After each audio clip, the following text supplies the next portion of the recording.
processo, nós não temos, assim, uma informação aqui para adiantar em termos de datas, né?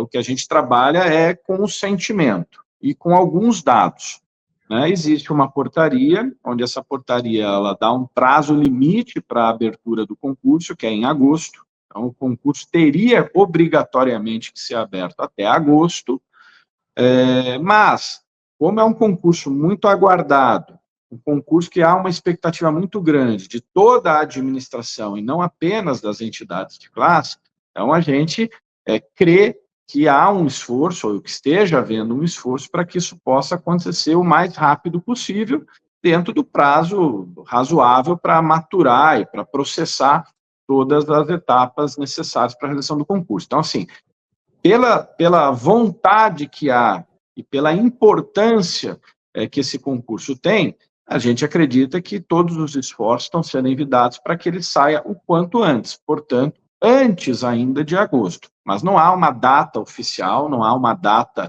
já programada, a administração ainda está trabalhando nessa elaboração, mas o que a gente tem de concreto é que teria que sair até agosto.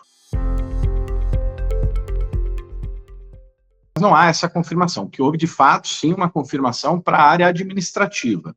Mas, assim, por esses dados e por esse histórico, nos parece bastante provável, bastante factível que seja e que se mantenha o CEPRASP como a banca organizadora, embora isso ainda não esteja formalmente ou oficialmente confirmado. Bom, esse é um tema bastante sensível, né? É um tema que a PCF ela está sempre nas pautas prioritárias dela, né? A regularidade, vamos dizer assim, na realização de concursos, e evidentemente que a gente sempre tem essa demanda junto à direção-geral, né? Especificamente a direção-geral, mas também a área da Polícia Federal que cuida exclusivamente dessa parte, que é a Diretoria de Gestão de Pessoal, que obviamente é vinculada à direção-geral.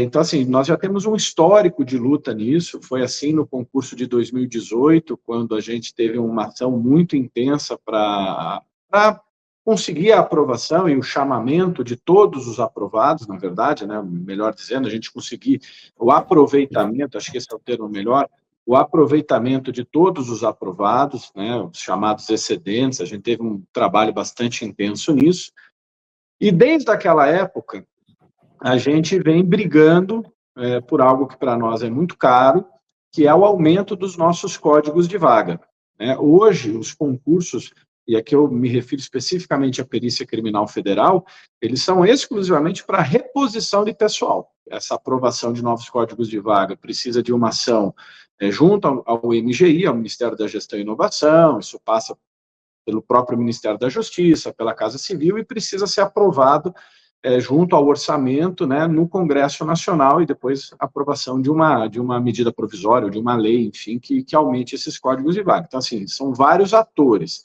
Agora, a atuação do diretor-geral, ela é essencial nisso, né, e aí a gente tem, às vezes, algumas divergências nessas brigas. Nós, por exemplo, na PCF, da urgência, no nosso entendimento de vagas de peritos criminais federais, a gente entende que deveria haver um processo apartado, exclusivo, para a criação de códigos de vaga de peritos criminais federais.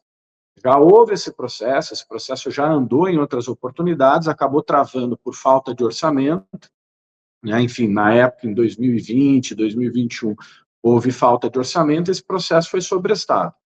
A direção-geral, ela já entende que tem que ser um processo amplo, um processo que contemple outras carreiras, e a gente, obviamente, defende também o reforço nessas outras carreiras, só que isso gera um processo muito mais complexo, muito mais robusto, e dada a urgência da Perícia Criminal Federal, nós entendemos que, nesse momento, deveria ser apartado, sem prejuízo do encaminhamento de um processo conjunto, né, e é essa, talvez, a nossa grande, vamos chamar de briga, no bom sentido, mas essa é a grande briga que a gente tem com a direção-geral, é o convencimento de que os esforços deveriam ser direcionados para a criação, neste momento, de vagas exclusivamente para peritos criminais federais, porque as outras categorias elas estão numa situação também de busca por vagas, evidentemente, a Polícia Federal precisa ser reforçada como um todo, mas no comparativo, nós estamos numa situação mais emergencial e, por isso, a gente entende que deveria ser um processo específico, portanto, com um trâmite que a gente entende ser mais tranquilo para essa aprovação. Mas a gente ainda está nesse embate, nessa luta, existe um processo em andamento para a criação de vários cargos, de vários códigos de vagas para todos os cargos da Polícia Federal. Esse processo está, digamos assim, tramitando, mas a gente não tem como garantir o tempo que isso vai levar e se é que vai ser efetivo. Nós somos uma carreira científica, e como toda carreira científica, lógico, científica dentro da área policial, com uma condição policial, mas trabalhando com ciência. Somos uma polícia especializada, somos uma atividade especializada de polícia científica. Então, nós trabalhamos com ciência, e ciência e tecnologia estão em constante avanço entre a gente. Para perito, embora sejam 69 vagas para perito, nós vamos ter que fragmentar essas vagas, digamos assim, em 22 áreas. Então, aí o número começa a diminuir muito. 2 vagas para uma área, 3 vagas para outra área, e isso, às vezes, não supre uma necessidade que nós temos, e a gente tem que lidar com essa dificuldade.